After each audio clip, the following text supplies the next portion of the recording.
connaît bien ses droits. Pour la preuve, quand il a été arrêté en France, il a fait appel à son avocat, maître Juan Branco, pour le défendre.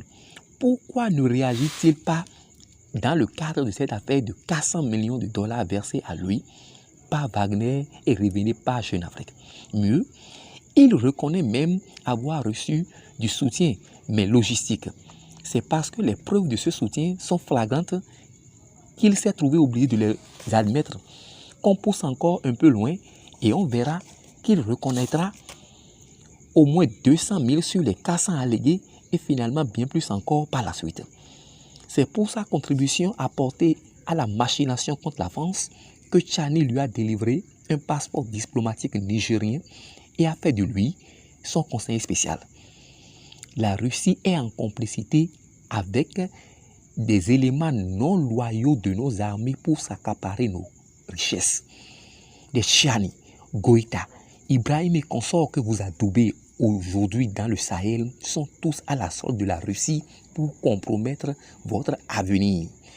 Kémy Séba renchérit la théorie de Tchani selon laquelle son pays, le Bénin, abriterait des bases militaires françaises qui visent à attaquer le Sahel. Théorie que soutient également Traoré au Burkina Faso. Alors, ça fait aujourd'hui plus d'1 an que le Bénin demande à ses voisins, que sont le Burkina Faso et le Niger, d'envoyer des émissaires indépendants montrer sur notre territoire, le Bénin, ses bases. Jusqu'à aujourd'hui, ni le Niger ni le Burkina Faso n'en ont envoyé. De quelle autre manière peut-on encore être plus sincère en matière de relations internationales? Vous m'accusez d'abriter des bases françaises susceptibles de vous déstabiliser. Je vous ouvre mon territoire. Venez me les montrer. Depuis plus d'1 an, vous ne venez pas. Mieux encore, tous nos pays sont membres de l'ONU, non? Pourquoi le Burkina Faso et le Niger ne dénoncent-ils pas officiellement la France et le Bénin au Conseil de sécurité des Nations Unies? C'est parce qu'ils savent que leurs allégations sont mensongères. Quand l'Ukraine, par exemple, a reconnu son implication dans la bataille de Tizamatène au Mali, les 3 juntes sahéliennes ont par épistolaire saisi le Conseil de sécurité, non? Là où on accuse le Bénin, ce même Niger a déjà établi son ambassadeur à Cotonou il y a de cela à peine quelques jours. N'y a-t-il pas incongruité? Une ambassade n'est-elle pas le symbole de confiance établie entre 2 nations? Comment peut-on nouer des relations diplomatiques avec un pays qui cherche à déstabiliser? S'agissant de l'Ukraine, vous n'avez pas vu que en même temps ces juntes ont rompu toute relation diplomatique? Au Sahel, mes frères, les potistes vous trompent. Kémy Séba qui parle. Kémy Séba qui parle. Depuis quand a-t-il encore mis les pieds au Bénin? Il s'est exilé au Niger un trimestre avant le coup d'État. Alors, il y a de cela un peu plus d'1 an donc. Comment a-t-il pu alors voir ces jeunes Béninois parmi les forces françaises sans être au Bénin? Ces jeunes Béninois qui chercheraient à attaquer donc le Niger. Comment les a-t-il vus? Lui qui n'est plus au Bénin. Alors, les émigrés nigériens sont répandus sur notre territoire national. Pourquoi eux autres n'ont jamais vu ces bases françaises?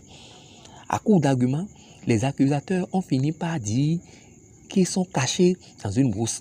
Or, au Bénin, ceux qui maîtrisent mieux les chemins de brousse sont les bergers nomades sahéliens qui arpentent toutes les brousses en quête de pâturage pour leurs bœufs.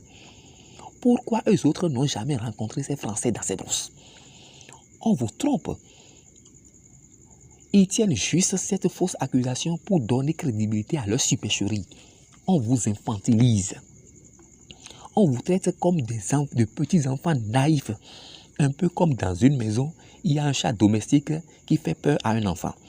Alors, le jour où l'enfant refuse d'obéir, on évoque le nom du chat pour le discipliner. Il refuse par exemple de prendre son médicament. Allez, on menace d'appeler le chat. Miné, viens vite, attrape Yohan. Il refuse de prendre son médicament.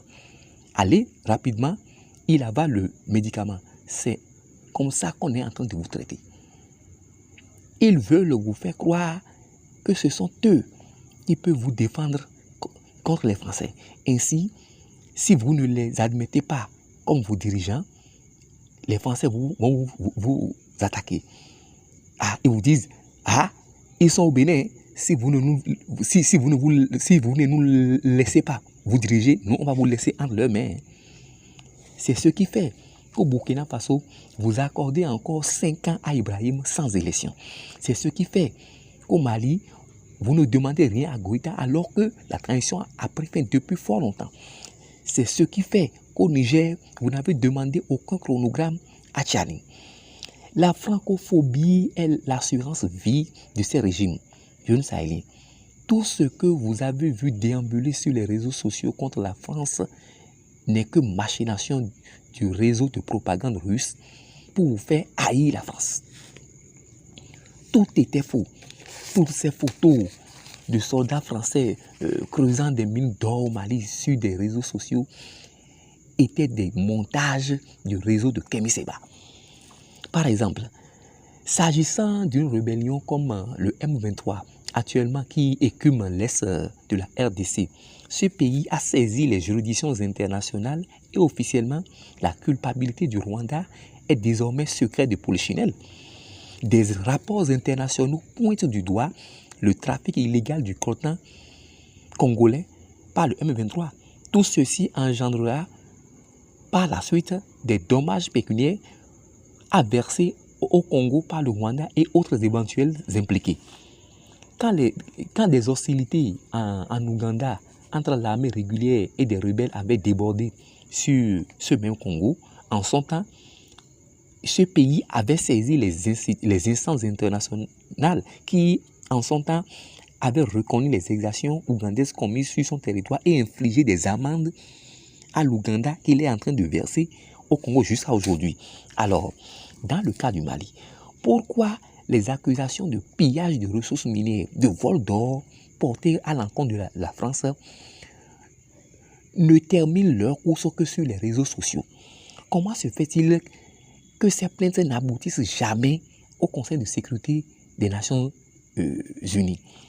Sur ces mêmes réseaux, on fait circuler en novembre 2023 qu'à la prise de Kidal par l'armée malienne, des images illustrant des tunnels construits par les Français en complicité avec les rebelles qui débouchent sur la Mauritanie, par lesquels les Français transfèrent leurs volets et des armes aux djihadistes.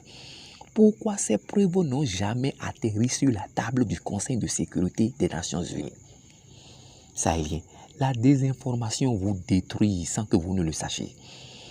J'ai aussi vu, entre-temps, sur les réseaux sociaux, des images de documents administratifs émis pour le compte d'un certain djihadiste Abou Zaïfa au Mali concernant des livraisons d'armes. Effectivement, un tel djihadiste malien a sévi entre-temps au Sahel. Il s'était même pris à une base américaine au Niger à l'époque. Abou Zaïfa aurait été neutralisé par l'armée malienne dans le premier trimestre de cette année. Alors, on fait circuler sur les réseaux sociaux des images de documents administratifs français pour faire croire que la France lui aurait livré des armes. Or, après vérification, à la date de l'émission des documents, aucun ministère n'était dit de la défense en France, comme l'indiquait l'entête des documents. C'était plutôt un ministère des armées qui existait en France. Peut-il même avoir des documents en matière de trafic illicite? Par exemple, pour de la drogue, peut-il avoir des papiers administratifs entre le livreur et le trafiquant? Un document administratif en matière de commerce est censé élucider la traçabilité du produit commercialisé.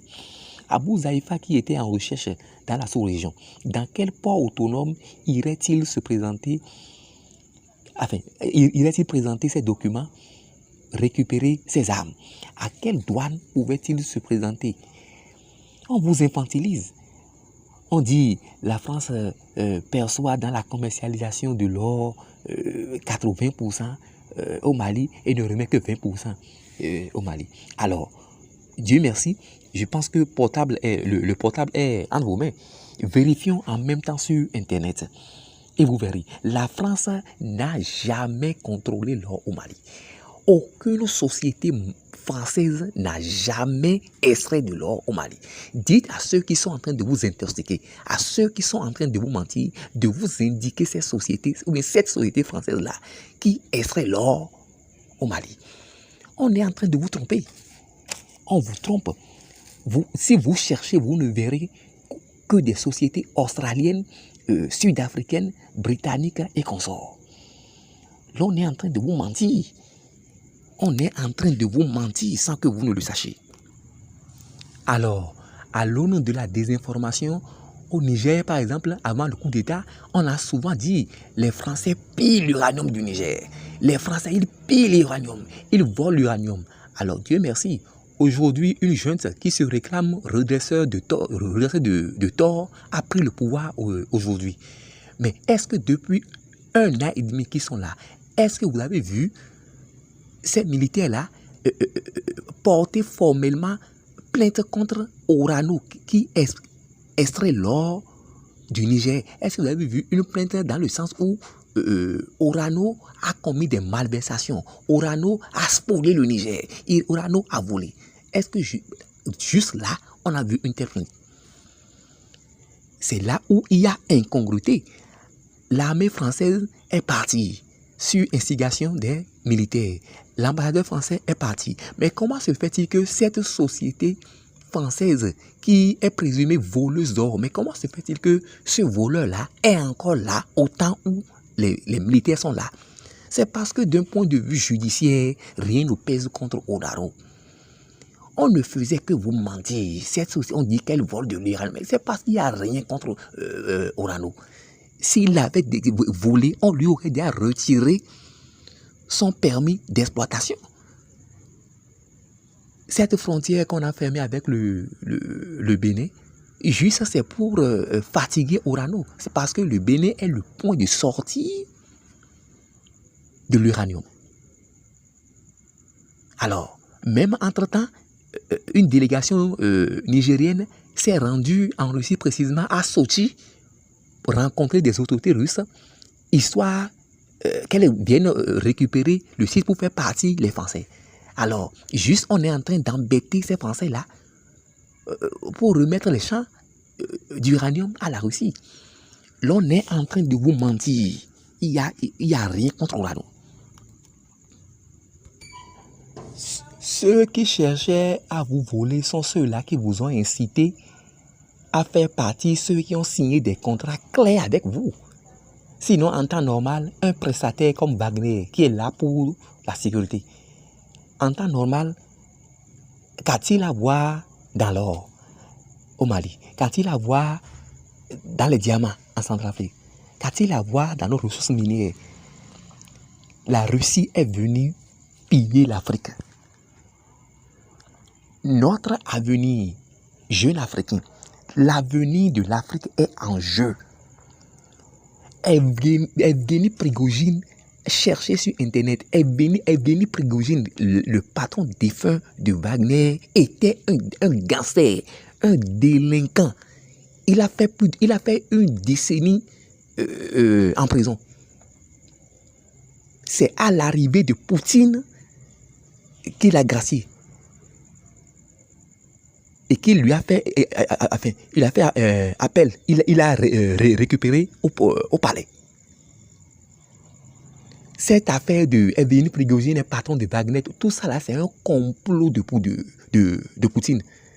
La Russie est gérée par des oligarques, ceux-là qui concentrent entre leurs mains l'économie, les affaires du pays. Ce groupe Wagner que vous voyez est une mafia. Wagner est une mafia.